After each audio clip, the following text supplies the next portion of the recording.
पितर लोग कदे कर है पृथ्वी भूगोल मंडल में, सौर मंडल में पृथ्वी और चंद्रमा, तो चंद्रमा के ऊपरी भागला पितृ लोक के संज्ञा दे गए है।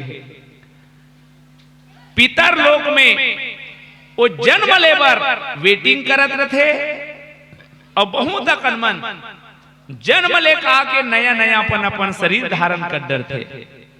मुला कोई पूछीस कि भैया जन्म लेकर आगे तब वहां कौन रथे, तो देखो हमारे शरीर में 3 प्रकार के शरीर है भैया, सूक्ष्म शरीर, कानन शरीर और स्थूल शरीर।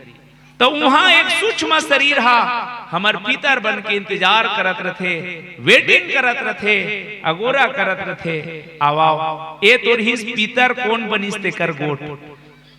3 तरह से मौत होते, मोक्ष वाला मन पितर नहीं बने, आत्महत्या वाला मन पितर नहीं बने, जे सामान्य मौत मर रथे तिन्हा पितर बनथे और पितर लोक में निवास करथे।